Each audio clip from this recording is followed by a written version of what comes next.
चलो तो कौन सा क्वेश्चन नंबर है? Question number 10, page number 213। Question में क्या बोले ध्यान से पढ़ो जरा, और आप लोग ही मुझे बताना। The dipole movement of water molecule is 6.3 into 10⁻³ centimetre. 6.3 into 10⁻³ ये क्या दिया हुआ है दोस्तों? Dipole movement. किसका? वाटर का। अच्छा, वाटर मॉलिक्यूल का क्या दिया हुआ है? Dipole movement. ये सेंटीमीटर है या फिर ये है कूलम मीटर? क्या ये कूलम मीटर है? ठीक है। अच्छा मुझे आप ये बताओ, ये डाइपोल मूवमेंट है ना, तो इसको किससे रिप्रेजेंट करूं? हाँ, वेरी गुड, पी से। ठीक है, डाइपोल मूवमेंट दिया हुआ। A sample of water contains 10 to the power of 21 molecules. यानी कहीं पे छोटा सा बाउल बोल दो, कटोरी बोल दो, उसके अंदर पानी है, और उस पानी, वो कटोरी में पानी के कितने मॉलिक्यूल है? 10⁻21। मतलब आपको ये नंबर ऑफ मॉलिक्यूल्स दिया हुआ है। क्या दिया हुआ है? नंबर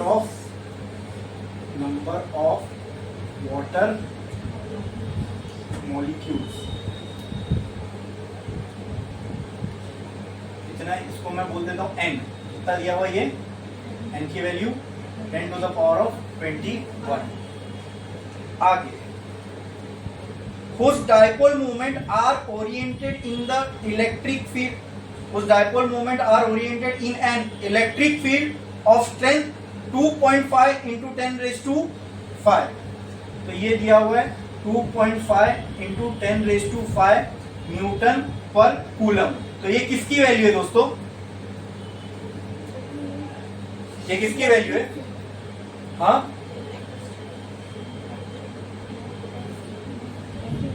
किसकी है? वेरी गुड, ये किसकी वैल्यू दी हुई है? इलेक्ट्रिक फील्ड की वैल्यू दी हुई है। Very good. आगे, कैलकुलेट। आगे क्या बोला है? कैलकुलेट करने, मतलब टू फाइंड। क्या फाइंड करना है? Calculate the work to be done to rotate the dipole from their initial orientation θ1 = 0। ऐसा दिया हुआ है, ये डायरेक्ट दिया हुआ है ना, θ1 = 0 to 1 in which all the dipoles are perpendicular to the field। यानी θ2 = 90 डिग्री। ये भी डायरेक्ट दिया हुआ है क्वेश्चन में, है ना। θ2 की वैल्यू डायरेक्ट दी हुई है। क्या फाइंड करना है अपने को? कैलकुलेट बोला है, वर्क टू बी डन। तो क्या फाइंड करना है? कैलकुलेट वर्क टू बी, मतलब क्या निकालना है? वर्क। तो उसको किससे रिप्रेजेंट करूं? ठीक है।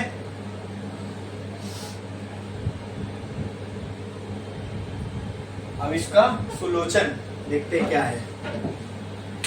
क्या आएगा इसका सॉल्यूशन? बोलो। वर्क डन निकालना है, वर्क डन निकालना है। अपने को क्या क्या दिया हुआ है? P और E और नंबर ऑफ मॉलिक्यूल। क्या निकालना है अपने को? Work done. क्या निकालना है? Work done. ओके। क्या मेरे पास, अच्छा ये किसके लिए निकालना है? Work done for rotating. मतलब आप मुझे बताओ, ये वर्क डन मुझे जो निकालना है, एक सिंगल चार्ज के लिए निकालना है कि डाइपोल के लिए निकालना है? Very good. किसके लिए निकालना है? डाइपोल के लिए। इसके लिए डाइपोल। अच्छा, तो डाइपोल पे जो वर्क डन होता है, क्या उसका फॉर्मूला है हमारे पास? बोलो बोलो, क्या है फॉर्मूला? बताओ। Work done on a dipole का फॉर्मूला क्या है? वर्क डन निकालना है किस पे? डाइपोल पे। तो डाइपोल पे होने वाले वर्क का मेरे पास फॉर्मूला है क्या? देखो, what is the formula for work done on a dipole?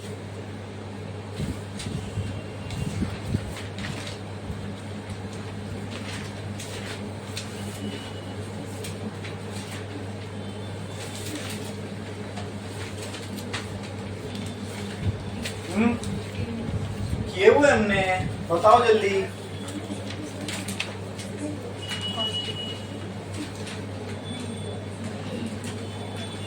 क्या ऐसा कोई फॉर्मूला आया था अपने को? U = PE cos θ। हाँ, ये पोटेंशियल एनर्जी है, पोटेंशियल एनर्जी, ये डायपोल की पोटेंशियल एनर्जी थी ना, मैंने kept in uniform electric field. ये पोटेंशियल एनर्जी लिखने से पहले ये फॉर्मूला किसका था? वर्क का ही था ना, work equal to PE cos theta, ऐसा भी लिख सकता हूं। लेकिन उस वक्त ही मैंने आपको एक बात बता दिया था, अगर क्वेश्चन में थीटा की फाइनल फॉर्मूला तो ये आया था, लेकिन इसमें थीटा एक ही है, बराबर। अब मैं आपको समझाता हूं ये क्वेश्चन में बोला क्या है। क्वेश्चन में ये बोला है कि अपने पास एक इलेक्ट्रिक फील्ड है, क्या है? Electric field. इसकी स्ट्रेंथ इतनी है, बराबर। हाँ, उसमें एक डायपोल रखा है, क्या रखा है? डायपोल रखा है। डायपोल का मतलब एक नेगेटिव और एक पॉजिटिव चार्ज, दोनों की वैल्यू क्या होगी? सेम, बराबर, मैग्नीट्यूड में सेम और सेपरेटेड बाय डिस्टेंस 2l, ऐसी होता है। हाँ, इनिशियली जो थीटा है वो क्या है? 0। क्या है? 0 का मतलब क्या है? ये थीटा की वैल्यू क्या है? 0। क्या है? अगर थीटा की वैल्यू 0 मतलब P और E के बीच का एंगल क्या होना चाहिए? क्या होना चाहिए? 0। क्या होना चाहिए? 0। P और E का एंगल तभी 0 हो सकता है जब ये डायपोल कुछ इस तरह रखा गया हो, -q + q। यहां से यहाँ पे एक डायपोल जा रहा होगा, मोमेंट माइनस से प्लस, ये हो गया इसकी इनिशियल पोजीशन, ये हो गया थीटा इक्वल टू 0, ये हो गया थीटा इक्वल टू, क्या ये स्टेबल इक्विलिब्रियम है? हाँ, स्टेबल इक्विलिब्रियम ही है, बराबर। अब इस पोजीशन से इसको रोटेट करवाना है थीटा इक्वल टू 90 पे, तो थीटा इक्वल टू 90 कब होगा? जब ये ऐसा हो जाएगा, है ना। तो यहां से यहां लाने में इसको घुमाना पड़ेगा, घुमाने के लिए क्या लगेगा? वर्क। अब वही वर्क कितना लगा वो आपको निकालना है, समझे? समझे कि नहीं समझे? अरे समझे कि नहीं समझे? पक्का क्लियर है? अरे बोलो यस। बट यहाँ पे थीटा की सिंगल वैल्यू नहीं दी हुई है, थीटा की 2 वैल्यू दी हुई है। तो क्या अपने पास एक और फॉर्मूला है वर्क का जिसके अंदर थीटा की 2 वैल्यू हो? हाँ, PE cos theta 1 minus cos theta, क्या ऐसा भी एक फॉर्मूला है? मैंने आपको ये बताया भी था कि अगर क्वेश्चन में डायरेक्ट डिस्प्लेसमेंट ना दिया हो तो इनिशियल और फाइनल पोजीशन दी होगी। तो इसमें देखो इनिशियल पोजीशन दी हुई है, फाइनल पोजीशन दी हुई है।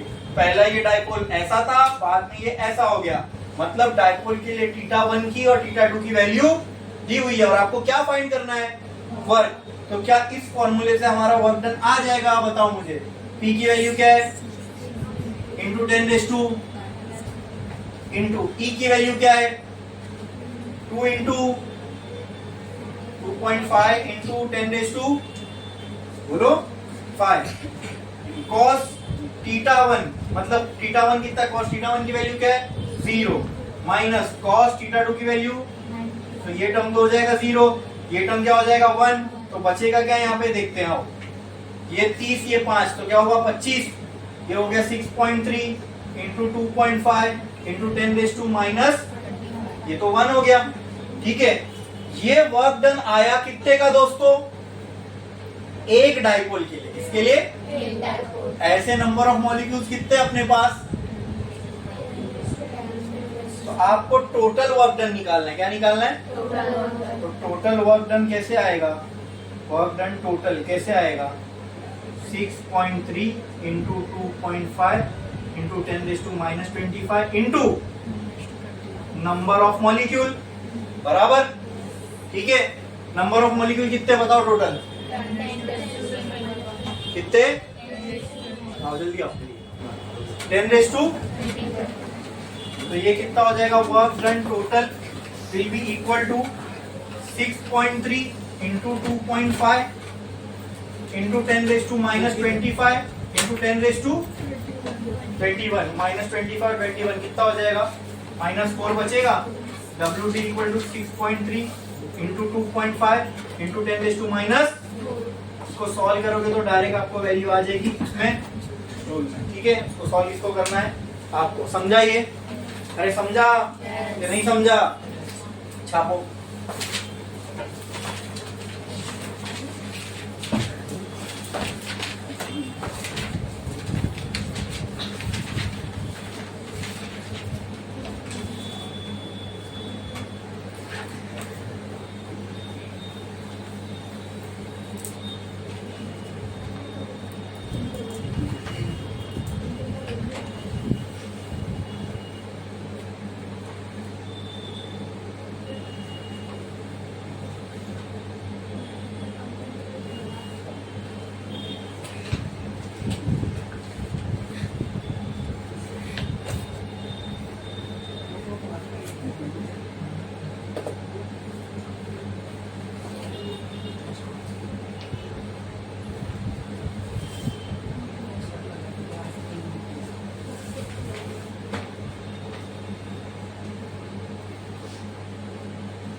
गया लिख के? कितने लोग का बाकी है? जिनका हो गया वो ये वाले क्वेश्चन पे आओ और इसका मुझे गिवन बताओ। A charge 6 microcoulomb is placed at the origin and another charge -5 microcoulomb is placed on y-axis. कौन सा ये? क्वेश्चन नंबर 11, पेज नंबर 13 है। ठीक है, रीड करो इसको जल्दी।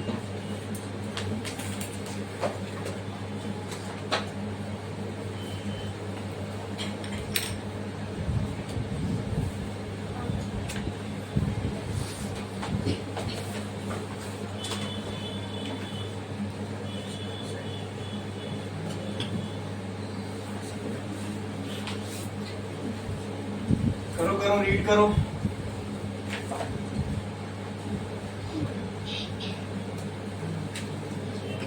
अब मुझे इसका गिवन डेटा बताओ क्या होगा।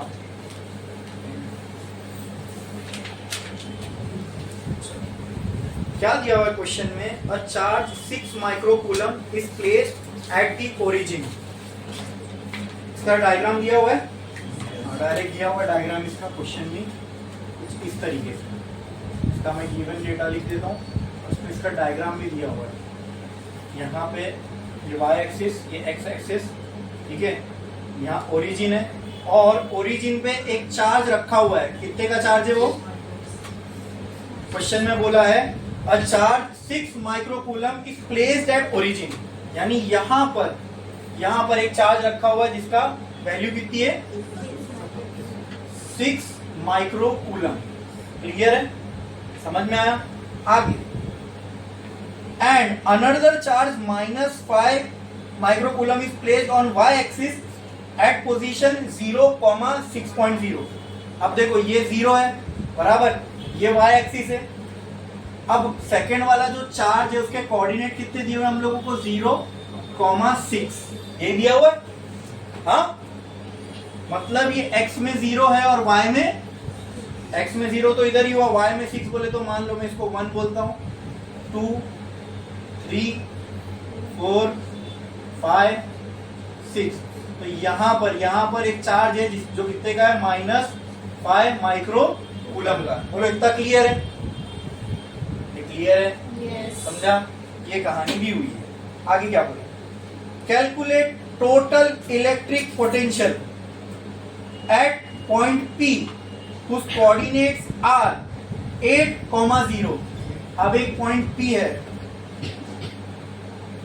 अच्छा ये पॉइंट का नाम भी दिया हुआ पॉइंट A, और एक और पॉइंट, ये A पॉइंट के कोऑर्डिनेट है, और एक पॉइंट P है जिसके कोऑर्डिनेट कितने दिए हुए दोस्तों? 8,0। 8,0 मतलब x पे आएगा, ये x की वैल्यू हो गई, और ये तो y में तो कुछ भी नहीं है, x में 8 है, मतलब 1, 2, 3, 4, 5, 6, 7, 8। तो यहाँ कहीं पे होगा वो P वाला पॉइंट, ठीक है। और इस P पॉइंट पे अपने को क्या निकालना है? क्या निकालना है? तो टू फाइंड में मैं लिख देता हूँ, टू फाइंड। दो केस दिए हुए इसमें। पहला केस क्या निकालना है? Potential at point P, potential at point P। एक और केस दिया हुआ है सेकेंड, उसमें देखते क्या है। Calculate the work done to bring a proton from infinity to point P। मतलब क्या निकालना है? वर्क डन निकालना है। कहां से कहां तक? From infinity to point P, ठीक है। What is the significance of negative sign, वो देख लेंगे आगे। अगर नेगेटिव साइन आ रही है तो उसका मतलब क्या है। अब आते हैं इसके सॉल्यूशन पर।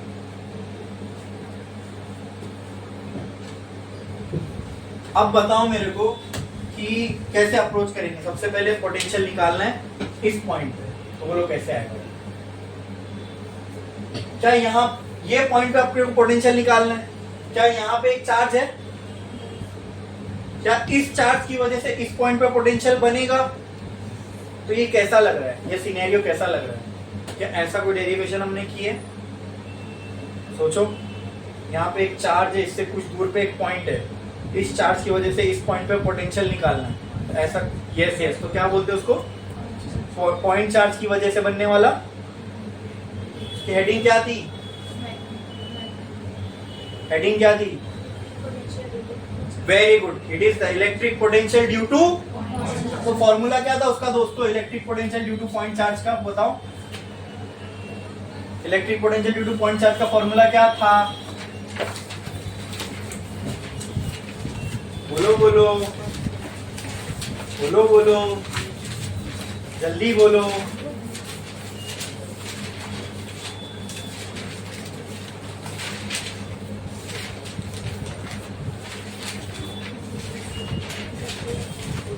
हाँ, वो तो बाय डेफिनेशन फॉर्मूला था पोटेंशियल का, पॉइंट चार्ज के लिए अलग से निकाले थे हमने। क्या है? वेरी गुड, क्या था फॉर्मूला? के क्यू बाय आर, ये था formula. This is the potential due to point charge. Point charge की वजह से कितना पोटेंशियल बनता है? के क्यू बाय आर। तो क्या इस पॉइंट पे इस चार्ज की वजह से एक पोटेंशियल बनेगा? वो मैं निकाल सकता हूं। कैसे? ये पॉइंट चार्ज है, ये पॉइंट है, इसकी वजह से यहां बनने वाला पोटेंशियल निकालना है। निकाल सकता हूं कैसे? हाँ हाँ हाँ बोलो ना। हाँ कैसे? कौन सा? ये वाला, बराबर, क्लियर, ओके। लेकिन क्या यहां पर इस पॉइंट पे सिर्फ इसकी वजह से ही पोटेंशियल बनेगा? अगर इसके अलावा भी कोई और चार्ज है, क्या उसकी वजह से इस पे पोटेंशियल नहीं बनेगा? बनेगा कि नहीं बनेगा? पहले इतना बताओ, क्या होगा? बनेगा। वेरी गुड, मतलब आप कह रहे हो सर इस पॉइंट पे ये चार्ज की वजह से भी एक पोटेंशियल होगा और ये चार्ज की वजह से भी एक पोटेंशियल। तो ऐसे सिनेरियो में हम क्या करते हैं? तो मतलब इस पॉइंट पे हमको पोटेंशियल निकालना है और इस पॉइंट पे पोटेंशियल दो चार्ज की वजह से, तो इसका टोटल पोटेंशियल कितना हो जाएगा? बोलो कैसे करेंगे? एक ही पॉइंट है, उस पर दो चार्ज की वजह से पोटेंशियल बन रहा है, तो वो टोटल पोटेंशियल कैसे आएगा? याद करो। हाँ, क्या करते हैं इसमें? वेरी गुड, जोर से बोलो। वेरी गुड, सही, वेरी गुड। यहाँ पे क्या अप्लाई करेंगे हम लोग? तो प्रिंसिपल ऑफ सुपरपोजिशन की वजह से इसकी वजह से बनने वाला पोटेंशियल प्लस इसकी वजह से बनने वाला पोटेंशियल। बोलो क्लियर है? हाँ, समझ में आया? तो चलो, potential at P will be equal to potential at A plus potential at 0। बोलो क्लियर है? ये लिख सकता हूं? ठीक है, तो इसकी वजह से पोटेंशियल बनने वाला क्या होगा? के क्यू बाय आर, बराबर, प्लस इसकी वजह से बनने वाला पोटेंशियल भी के क्यू बाय आर। लेकिन क्या दोनों जगह क्यू सेम है? तो इसको मैं बोल देता हूं Q1 और इसको Q2, या फिर जो नाम दिए वही QA और Q0। ठीक है, क्लियर है? क्या दोनों भी P से सेम डिस्टेंस पर है? नहीं, तो इसके लिए मैं इसको RA और इसको R0 लिख देता हूं, चलेगा? हाँ, तो P पॉइंट पहले नॉट से कितना दूर है? 8 यूनिट्स। ठीक है, तो वहां R0 की वैल्यू क्या आ जाएगी? 8। वेरी गुड, R0 की वैल्यू क्या आ जाएगी? 8। तो प्लस K कॉमन ले लूं। हाँ, बाहर, यहां पे नीचे क्या आएगा? 8। Q0 पे कितना चार्ज है? 6 माइक्रो कूलम का। कितने का? 6 तो 6 इंटू 10⁻²। तो इतना क्लियर है? हाँ कि ना? बोलो बोलो ना। Yes. ठीक है, और यहां से तो K कॉमन निकल गया। RA कितना होगा? मतलब अब मुझे यहां से यहां तक का डिस्टेंस चाहिए ना? हाँ, यानी ये डिस्टेंस चाहिए मुझे। हाँ, कैसे निकलेगा? Very good, very good. ये 90 है, ठीक है, तो ये हो गया। ये निकालना है मुझे, मतलब RA का स्क्वायर बराबर होगा, ये कितना है? 6 स्क्वायर प्लस 8 स्क्वायर, बराबर ना? हाँ, 6 का स्क्वायर 36, 8 का स्क्वायर 64, RA का स्क्वायर बराबर, तो कितना आ जाएगा? RA का square will be equal to 100। तो RA की वैल्यू कितनी आ जाएगी? √100। तो RA कितना आ जाएगा? मतलब ये जो डिस्टेंस है ये कितना है? 10 है। कितना है? 10। तो यहाँ क्या लिख दूं मैं? 10। और इसकी वैल्यू कितनी है? तो अब विथ साइन पुट करो कि विदाउट साइन पुट करो? रीजन, विथ साइन क्यों पुट कर रहा हूं, माइनस क्यों लगा के साथ में लिख रहा हूं यहाँ पे? क्योंकि फॉर्मूला किसका है? पोटेंशियल का। तो यहाँ आ जाएगा -5 इंटू 10⁻⁻6। 10⁻⁻6 भी बाहर निकाल दो कॉमन। के की वैल्यू हमको मालूम है 9 इंटू 10⁻⁻ कितना था? 9 ना। और दोनों में से 10⁻⁻6 आ गया बाहर। अंदर क्या बचेगा बोलो? -5/10 प्लस 6/8। क्लियर है? कितना बचेगा? 9 इंटू 10⁻³ इंटू अंदर क्या बचेगा? 8 5 तो -40 प्लस 60 और नीचे 80। क्लियर है? ऊपर क्या बचेगा? 9 इंटू 10⁻³ इंटू ऊपर 20 ये कैंसल, 2 1 2 4 4 तो कर सकते हो 9 से। कितना हो जाएगा बोलो? 4 1 4 बचेगा कितना? नहीं 4 2 8 आएगा ना। 4 2 8 बचेगा कितना? 1। फिर क्या लगाना पड़ेगा इधर? पॉइंट। फिर क्या आ जाएगा? 4 2 8। फिर वही कहानी 2.22 इंटू 10⁻³ वीपी आ गया। क्लियर है? पोटेंशियल आ गया, कितना ही है? हाँ 2.2। अच्छा हाँ बराबर, 2 बच रहा है ना, 0 लगेगा कैलकुलेशन मिस्टेक। अरे 10 बचा था ना, 2 बचेगा 5 आउट। क्लियर है? वीपी आ गया। केस 1 खत्म। केस 2 क्या करना है? Work done. क्या निकालना है? अच्छा वर्क डन क्यों नहीं, किसका निकालना है जरा समझो इसको। हाँ बहुत इंटरेस्टिंग चीज है। आपको क्या निकालना है दोस्तों? इस पॉइंट पी पे अगर मैं इंफिनिटी से एक पॉजिटिव चार्ज लेके आऊं, प्रोटॉन का मतलब क्या होता है? प्रोटॉन के लिए बोला है ना। अगर मैं एक प्रोटॉन को इंफिनिटी से पॉइंट पी पे लेके आऊं, प्रोटॉन मतलब पॉजिटिव चार्ज, तो टेस्ट चार्ज ही मान के चलो ना। हमने भी टेस्ट चार्ज लिए थे, वो भी क्या था? पॉजिटिव ही था ना। वो भी क्या था? पॉजिटिव। बस ये कि टेस्ट चार्ज का हमने मास नहीं माना था, यहाँ पे इसका मास भी होगा।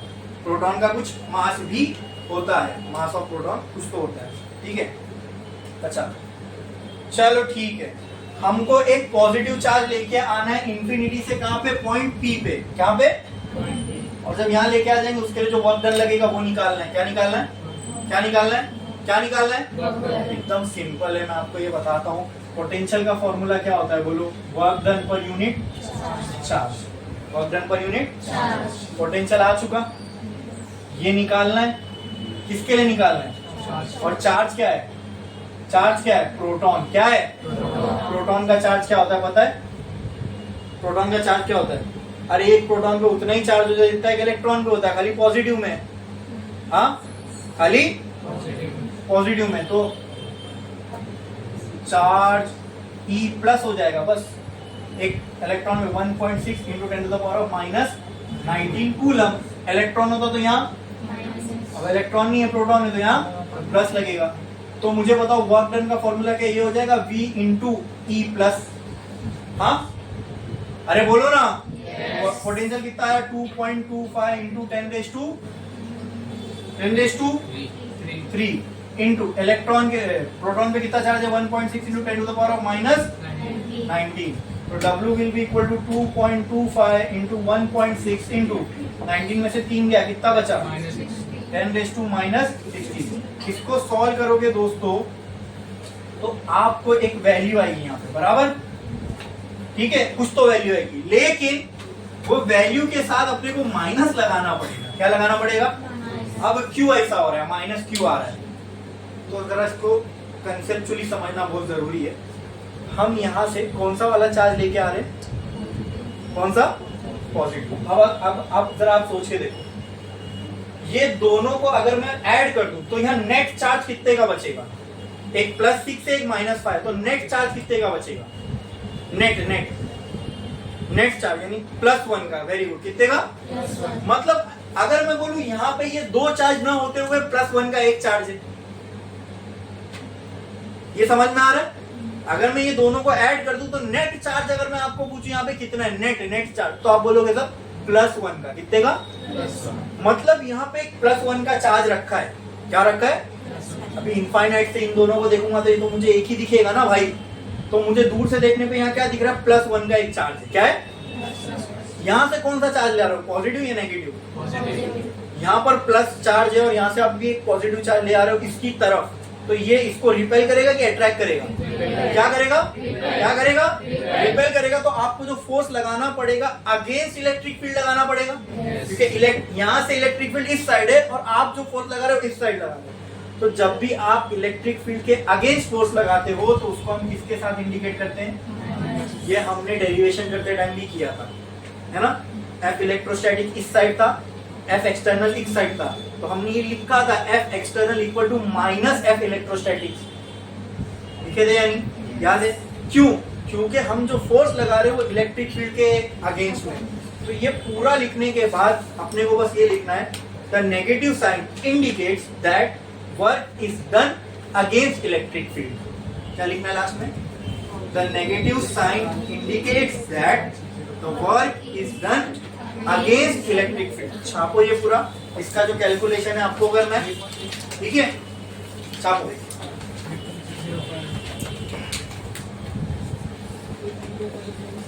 ये समझा ना पूरी कहानी डायग्राम की? हाँ, छापो जल्दी। लास्ट में क्या लिखना है पता है ना? लिख लो पूरा, फिर मैं एक बार वापस से रिपीट भी कर दूंगा, डिक्टेट कर दूंगा। लिखो जल्दी जल्दी जल्दी जल्दी छापो।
हो गया लिख के? कितने लोगों का बाकी है? जिनका लिख के हो गया वो पूरा होने के बाद लास्ट में एक लाइन लिखो, लिखो लिखो, the negative sign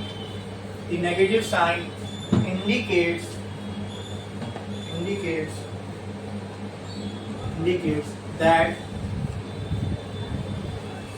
negative sign indicates that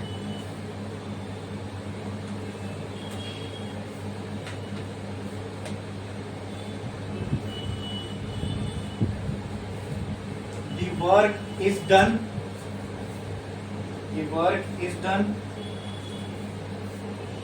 against electric field. The work is done against electric field. ये हो गया.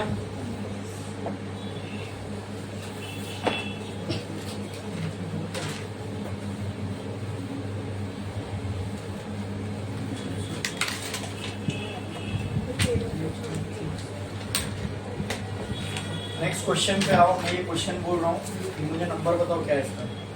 अ dipole with its charge minus q and plus Q, यही बाकी है ना. हाँ, अ dipole with its charge minus q and plus Q located at point 0, -b, 0.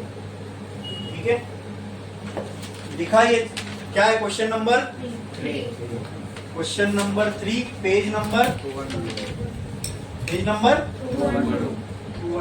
Okay, इसका given data लिखते हैं. ठीक है, इसके लिए डायग्राम दिया हुआ है क्या? चलो ठीक है, बनाएंगे. किसमें क्या आ रहा है? बाद में इसको वो कैलकुलेशन में कुछ होगा, अपन उसको बाद में डिस्कस करेंगे. ठीक है, कैलकुलेशन ही बचा है ना खाली, उसका देख लेंगे. इस पे आओ, ये वाली प्रॉब्लम पे. A dipole with its charge minus q and plus q. A dipole with its charge minus q and plus q. एक डाइपोल है, इसमें कितना चार्ज है? एक माइनस क्यू है, प्लस क्यू का. कहाँ लोकेटेड है? At point 0, -b, 0. तो मैं एक पॉइंट को नाम दे देता हूँ A. इसके कोऑर्डिनेट क्या है? 0, -b, 0. ठीक है,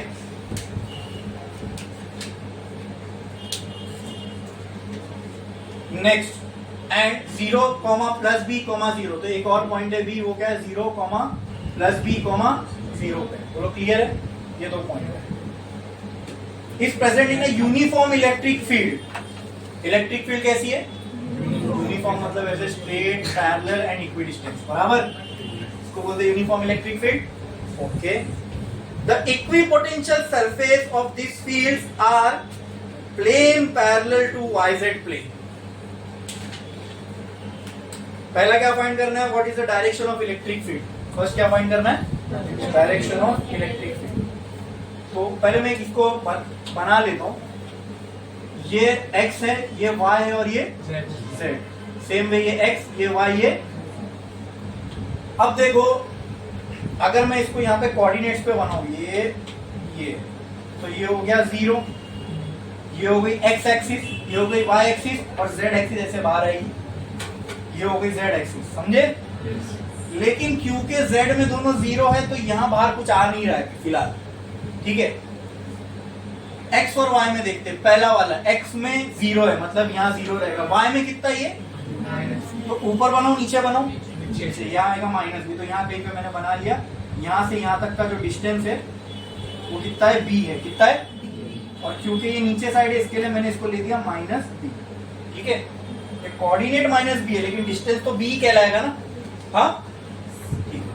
फिर इसको आओ, ये x में 0 है, y में कितना है? तो जितना इधर है उतना ही इधर. तो ये डिस्टेंस कितना आ जाएगा? बोलो b. लेकिन क्योंकि ये ऊपर है इसलिए ये क्या हो गया? 10b. तो ये टोटल डिस्टेंस कितना हो जाएगा दोस्तों? वेरी गुड, टोटल डिस्टेंस हो जाएगा 2b के बराबर. ये A पॉइंट पे और B पॉइंट पे क्या रखे? डाइपोल. क्या रखे? तो कहीं भी आप दे सकते हो. यहाँ पे आप -q का चार्ज रख दो और यहाँ पे आप +q. हो गया ना, डाइपोल हो गए. या ऊपर आप -q रखो, नीचे +q रखो. क्लियर है? इतना समझ में आया? तो बोलो डाइपोल का डाइपोल मूवमेंट का डायरेक्शन कहां से कहां होगा? ऐसे ही हो गया डाइपोल मूवमेंट का डायरेक्शन. क्लियर है? यहां तक सबको समझ में आया? इसमें किसी को कोई डाउट है? पक्का? पक्का? बड़े आगे. ठीक है, सबसे पहली चीज क्या फाइंड करने बोला अपने को? 2 फाइंड में क्या फाइंड करना? पहली चीज 2 फाइंड डायरेक्शन. क्या बोला है? Direction of electric field. ये पहली चीज बोला है. ठीक है, फिर सेकंड टॉर्क ऑन डाइपोल. बराबर? हाँ, चलो आप देखें क्या होता है. ठीक है, अभी क्वेश्चन रीड करो, क्वेश्चन में और भी कुछ दिया हुआ है। क्या बोला है? अ dipole with its charge minus q and plus Q. ये है तो बहुत ही छोटा सा इसका सोल्यूशन, लेकिन इसमें कंसेप्ट बहुत ज्यादा लगाना पड़ेगा। आओ देखते हैं कैसे। अ dipole with its charge minus q and plus Q located at 0, minus भी, हाँ तो माइनस क्यू का बराबर यही लोकेशन है और प्लस क्यू का ये लोकेशन है। बराबर रख दिया हमने, इसको रख दिया 0 माइनस भी 0 पे, इसको रख दिया 0 प्लस भी 0 पे। क्लियर है क्या इतना? अब आगे जो है वो बहुत इंपॉर्टेंट है, समझो। ये जो डाइपोल है इस present in uniform electric field. ये डाइपोल अपने को इतना मालूम है, ये यूनिफॉर्म इलेक्ट्रिक फील्ड में, इसमें अब मुझे आप बताओ यूनिफॉर्म इलेक्ट्रिक फील्ड ऐसी भी हो सकती है, मतलब ये जो मैंने बनाया ऐसी भी हो सकती है क्या? ऐसी नहीं हो सकती यूनिफॉर्म इलेक्ट्रिक फील्ड? क्या ऐसी नहीं हो सकती यूनिफॉर्म इलेक्ट्रिक फील्ड? हाँ, क्या ऐसी नहीं हो सकती यूनिफॉर्म इलेक्ट्रिक फील्ड? इसलिए तो डायरेक्शन फाइंड करना है। क्या फाइंड करना है अपने को? डायरेक्शन फाइंड करना है। किसका? किसका बोलो? इलेक्ट्रिक फील्ड जो यूनिफॉर्म है उसका। बराबर। क्या फाइंड करना है अपने को? डायरेक्शन फाइंड करना है। किसका? इलेक्ट्रिक फील्ड का, यूनिफॉर्म इलेक्ट्रिक फील्ड का। क्लियर है? तो उसके लिए अपने को क्या दिया हुआ है क्वेश्चन में? आगे पढ़ो। ये दिया हुआ है क्या था? Equipotential surface of this field, यानी इलेक्ट्रिक फील्ड जो भी डायरेक्शन में बोला है, कौन सी डायरेक्शन में? सिर्फ इतना बोला था, equipotential of this field are plane parallel to YZ plane. मतलब ये जो हमको मालूम है कि यूनिफॉर्म इलेक्ट्रिक फील्ड के लिए जो इक्विपोटेंशियल सरफेस बनता है वो एक प्लेन बनता है, शीट जैसा बनता था। ये इलेक्ट्रिक फील्ड लाइन जा रही है, इसके लिए इक्विपोटेंशियल सरफेस कैसा बनेगा? Perpendicular to electric field. कैसा बनेगा? तो परपेंडिकुलर टू इलेक्ट्रिक फील्ड मतलब ऐसा प्लेन बनेगा ना। ये देखे थे हमने कि नहीं देखे थे? याद है कि नहीं? नहीं याद है तो इसमें बोल भी दिया direct, equipotential surface of this electric field are planes. Are planes. तो प्लेन कौन सा? वो जो हवा में उड़ता है वो वाला प्लेन बोले तो ये शीट है, समझे?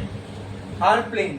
अब वो प्लेन की पोजीशन दी हुई है, plane parallel to YZ plane, parallel to simple है, यहां से आ जाएगी। देखो इक्विपोटेंशियल सरफेस की पोजीशन दी हुई है ना, किससे पैरेलल है? वाईजेड। ये y है, ये z है, बुक दो। ये z वाला एक्सिस है। इक्विपोटेंशियल जो सरफेस है yz प्लेन से पैरेलल है। तो अगर मैं यहाँ पे एक प्लेन बनाऊं तो वो ऐसी कुछ बनेगी। बराबर। प्लेन का मतलब क्या होता है? 2 डायमेंशनल सरफेस। ये yx प्लेन है, ठीक है। ये जो नीचे जा रही है ये कौन सा प्लेन होगा? हाँ, वेरी गुड, xz। बराबर। और ये जो प्लेन है ये कैसा होगा? yz plane. कौन सा होगा? तो यहाँ पर अगर मैं एक्सिस एक निकालूं बाहर तो ये, और यहाँ पे एक प्लेन रख दूं तो ये प्लेन हो गई yz प्लेन। क्या हो गई? अब अपने को क्या बोला है? जो इक्विपोटेंशियल सरफेस है इस इलेक्ट्रिक फील्ड का वो किससे पैरेलल है? तो ये बुक दो। ये हो गई yz प्लेन, इससे पैरेलल इक्विपोटेंशियल सरफेस, तो ये हो गया इक्विपोटेंशियल सरफेस। लो, यानी इक्विपोटेंशियल सरफेस भी yz प्लेन में ही है। अरे क्लियर है? इक्विपोटेंशियल सरफेस भी किसमें है? yz प्लेन में है। बोलो क्लियर है? बोलो क्लियर है? तुमको निकालना है डायरेक्शन ऑफ इलेक्ट्रिक फील्ड। क्या निकालना है? इक्विपोटेंशियल सरफेस मिल गया। इलेक्ट्रिक फील्ड इक्विपोटेंशियल सरफेस से क्या होती है? क्या होती है? अब इक्विपोटेंशियल सरफेस ऐसा है तो इलेक्ट्रिक फील्ड कैसी होगी? ऐसी होगी ना। हाँ, ऐसी। हाँ, ये दो ऑप्शन तो ये चले गए। बराबर। हाँ, ये हो सकता है या तो इलेक्ट्रिक फील्ड इस डायरेक्शन में या इस डायरेक्शन में, दोनों ही परपेंडिकुलर, दोनों ही। तो क्या मैं डायरेक्ट ये बोल सकता हूँ electric field is along x axis? यहाँ हो चाहे यहाँ हो, है तो एक्स एक्सिस के अलोंग ना। तो मैं डायरेक्ट खाली ये बोल सकता हूँ electric field is along x axis. तो बस ये डायरेक्शन निकालने के लिए पूरा इमेजिनेशन करना बहुत जरूरी था। क्वेश्चन में क्या दिया हुआ है? इक्विपोटेंशियल सरफेस जो है वो yz प्लेन के पैरेलल है। तो पहले तो चेक करो yz प्लेन का है। हाँ, तो ये वाली प्लेन हो गई yz प्लेन, इससे पैरेलल क्या हो गई? वही yz प्लेन। अब हमको इलेक्ट्रिक फील्ड निकालनी है तो इक्विपोटेंशियल सरफेस है, तो इलेक्ट्रिक फील्ड इक्विपोटेंशियल सरफेस से क्या होती है? परपेंडिकुलर। मतलब ऐसा ही होगा, या नेगेटिव एक्स में हो सकती है या पॉजिटिव एक्स में, लेकिन है तो एक्स एक्सिस के अलोंग, ठीक है। तो फर्स्ट केस के लिए आप क्या लिखोगे, यहाँ पे लिखोगे ना अगर आप केस वन, तो इसके लिए आंसर क्या आएगा, electric field is along x axis, is along, वो आपको लिखना है, ठीक है। मैं सेकंड केस पे जा रहा हूँ, तो चलो लिख लेता हूँ, the electric field is along x axis. Clear है? हाँ क्लियर है, समझ में आया। अब केस 2 क्या निकालना है, टॉर्क। क्या निकालना है, torque acting on dipole, torque acting on dipole. तो ये जो डेरिवेशन है ना टॉर्क का दोस्तों, ये 11th में हो चुका है कि एक डाइपोल पे टॉर्क कितना लगता है। तो मैं आपको डायरेक्ट फॉर्मूला बताता हूँ। Torque acting on a dipole का फॉर्मूला होता है PE sin थीटा। क्या होता है, ये शायद फॉर्मूला मैंने आपको जब हम डाइपोल की पोटेंशियल एनर्जी निकाल रहे थे तभी बताया था। यही है वो फॉर्मूला, ठीक है। कुछ भी नहीं करना है, ये सिंपल आ गया। आपको पता है P का जो फॉर्मूला होता है वो क्या होता है, Q इंटू 2 इंटू L बराबर, हाँ Q इंटू 2 इंटू L का मतलब ये डिस्टेंस होता है। यहाँ पे L की जगह क्या है, B। तो यहाँ पे क्या मैं ऐसा लिख सकता हूँ, Q इंटू 2 इंटू B, आगे आ जाएगा E, आगे आ जाएगा साइन, बस खत्म, आ गया टॉर्क। और कुछ नहीं करना है इसमें, और कोई वैल्यू वगैरह दी हुई नहीं है, तो न्यूमेरिकल नंबर्स में इसकी कोई वैल्यू अपने को निकालना नहीं है। बोलो क्लियर है, समझ में आया। इलेक्ट्रिक फील्ड का डायरेक्शन कैसे निकाले वो समझा, टॉर्क कैसे निकाले वो समझा। क्या इसमें किसी को कोई डाउट है, समझ में आया अच्छे से, अरे बोलो यस। तो इसी के साथ अपना इलेक्ट्रोस्टैटिक्स विद न्यूमेरिकल हो गया फिनिश, ठीक है।